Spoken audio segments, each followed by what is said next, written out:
One traffic jam changed the global economy, not on a highway, not in a city, but inside a narrow canal cutting through the Egyptian desert. When ships stop moving here, supermarkets thousands of miles away can run out of products, fuel prices can jump, inflation can spread, entire factories can slow down, not because they ran out of workers, but because they ran out of parts. It is only about 190 kilometers long, yet nearly everything you buy has at some point depended on this single waterway. The strange part? It was never meant to hold this much power. Its builders thought they were simply creating a shortcut between two seas. Instead, they created one of the most important strategic choke points in modern history, a place where one accident, one conflict, or one blocked ship can send shockwaves across the global economy. So how did one canal quietly reshape empires, global trade, energy markets, and the price of everyday life?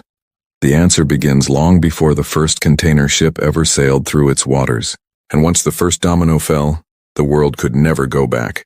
For thousands of years, geography dictated global trade.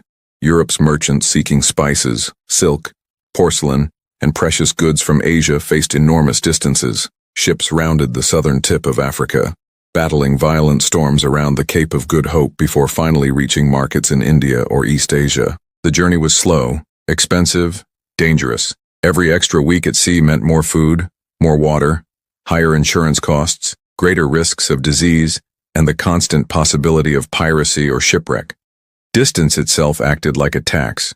Empires rose by mastering these long routes. Portugal built overseas forts. The Dutch created trading networks stretching across oceans. Britain expanded a maritime empire protected by the world's most powerful navy. Every major European power accepted one simple assumption: if you wanted access to Asian trade, you had to sail around Africa. Ports, shipyards, naval bases, and commercial systems evolved around that reality. Meanwhile, Egypt occupied a curious position. It sat between the Mediterranean and the Red Sea, separating Europe from the Indian Ocean by only a narrow strip of desert. Ancient rulers had dreamed of linking these waters, but engineering limitations repeatedly defeated them. By the 19th century, however, the Industrial Revolution changed what seemed possible. Steam engines powered pumps. Modern surveying improved precision. New financial institutions could raise unprecedented amounts of capital. What had once been fantasy suddenly became an engineering project. Many governments saw a canal as merely a faster trade route. Few realized they were preparing to redefine global strategy itself. That assumption would not survive what happened next. The decision to build the Suez Canal was driven by economics, engineering, and imperial ambition. Construction began in 1859 under the leadership of the Suez Canal Company, supported by French investors and authorized by Egypt's rulers. Tens of thousands of laborers worked in harsh desert conditions. Early phases relied heavily on forced labor before mechanized equipment gradually transformed the project. After a decade of excavation, millions of cubic meters of sand had been removed. In 1869, the canal officially opened. It immediately cut thousands of kilometers from voyages between Europe and Asia. On paper, the decision appeared obvious. Shorter routes meant lower costs. Lower costs encouraged more trade. More trade generated greater prosperity. Economists admired the efficiency. Merchants celebrated the savings. Governments welcomed the strategic advantage. But infrastructure does more than move goods. It changes incentives. The canal instantly increased the importance of Egypt. It increased the importance of controlling the eastern Mediterranean. It increased the importance of naval dominance in the Red Sea. And it dramatically increased the value of whoever could guarantee safe passage. The canal was not merely shortening journeys, it was concentrating global commerce into one narrow corridor. That single decision quietly rearranged the strategic map. But this was only the first domino. Britain quickly recognized what the canal truly represented. The route to India, then the centerpiece of the British Empire, had become dramatically shorter. Protecting the canal became inseparable from protecting imperial power itself. Financial problems inside Egypt gave Britain an opening. By purchasing major shares in the canal and later occupying Egypt in 1882, Britain secured influence over one of the world's most valuable transportation corridors. The canal was no longer simply infrastructure. It became an instrument of geopolitical power. That realization spread across Europe. Control of trade routes increasingly meant influence over colonies, markets, and resources. Imperial competition intensified. Naval planning evolved around faster deployment between Europe and Asia. Military logistics accelerated. Commercial shipping expanded. What began as an engineering achievement had become a strategic prize. But another transformation was already underway. Coal had powered much of the 19th century. The 20th century belonged increasingly to oil. Oil fields developed across the Middle East suddenly gained extraordinary importance because tankers could now reach European markets far more efficiently through the canal. Energy security became linked to maritime geography. Industrial economies became dependent on uninterrupted flows of fuel. Every refinery, factory, railway, and power station became indirectly connected to that desert waterway. Then came war. During both world wars, the canal became one of the most heavily defended strategic objectives on Earth. Military planners understood that whoever controlled the canal possessed enormous logistical advantages.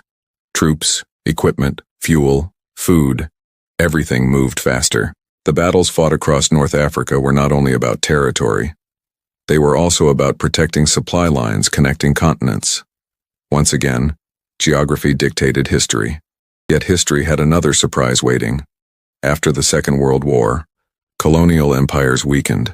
Newly independent nations demanded greater control over their own resources. In 1956, Egypt nationalized the canal. The decision triggered the Suez Crisis. Britain, France, and Israel launched military operations, hoping to regain strategic leverage. Militarily, they achieved early successes. Politically, the outcome proved very different. Pressure from the United States and the Soviet Union forced a withdrawal. The crisis revealed a changing global order. Old imperial powers could no longer act independently as they once had. A canal that had strengthened European empires now exposed their declining influence. Few infrastructure projects have so clearly reflected shifting balances of power, but the next transformation would affect almost every consumer on Earth. In the decades that followed, containerization revolutionized shipping. Instead of loading cargo piece by piece, standardized containers moved seamlessly between ships, trucks, and railways.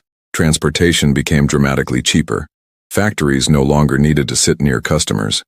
Manufacturing spread across continents. Electronics could be assembled in Asia. Automobiles could contain parts from dozens of countries. Food crossed oceans with remarkable efficiency. The canal became one of globalization's busiest highways.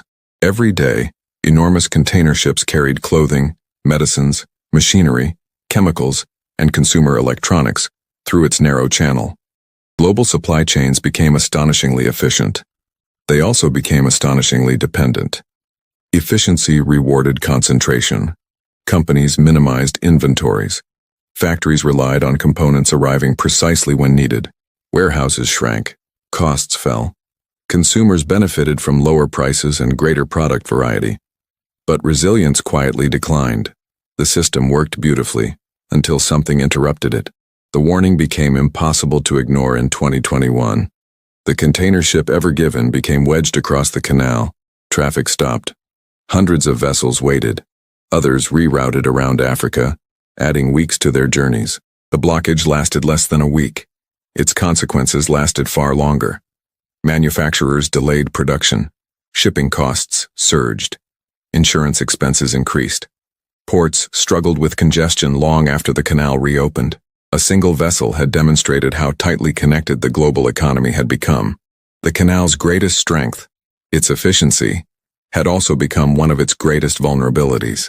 Yet even that disruption was only part of a broader pattern. Regional conflicts, attacks on commercial shipping, droughts affecting alternative routes, and growing geopolitical rivalry have repeatedly reminded governments that supply chains depend upon secure maritime passages. Every disruption encourages countries to reconsider where factories should be built, where energy should come from, and how much dependence is acceptable. The dominoes continue falling. Today, a significant share of global maritime trade passes through the Suez Canal. It carries manufactured goods, grain, liquefied natural gas, crude oil, refined fuels, chemicals, and countless products used in everyday life. When traffic slows, the effects spread quickly. Shipping companies pay higher fuel costs. Retailers face delayed deliveries. Manufacturers struggle to obtain critical components.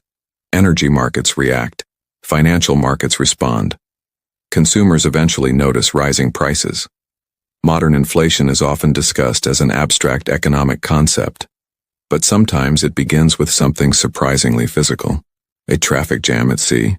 The canal has also reshaped national security. Governments invest heavily in naval forces capable of protecting shipping lanes. Countries seek alternative pipelines, rail corridors, and port networks to reduce dependence on single choke points.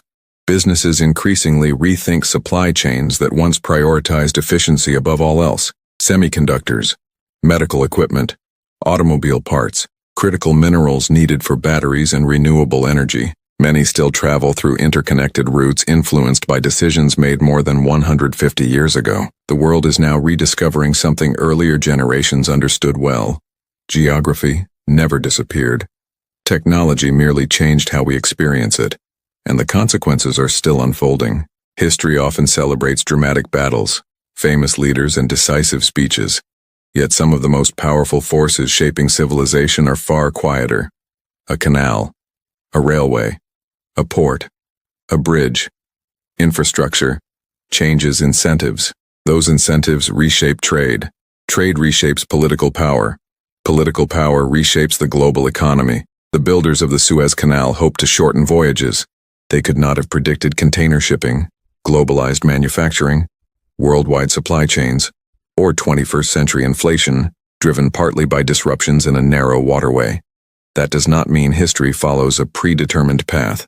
It means logical decisions often create consequences far beyond the imagination of those making them. The canal reminds us that the modern world was not built through one extraordinary moment. It emerged through thousands of connected choices, each appearing reasonable at the time, each creating opportunities, dependencies, and new vulnerabilities for future generations. Perhaps that is history's most enduring lesson. The decisions that reshape the world are not always the loudest. Sometimes they are carved quietly through the desert, and centuries later billions of people are still living with the consequences. If this story changed the way you see the world, hit the like button and subscribe to the channel for more deep dives into the hidden decisions that continue shaping history, economics, and global power. And before you go, let us know where you're watching from, because history rarely repeats itself exactly, but its consequences always find a way back.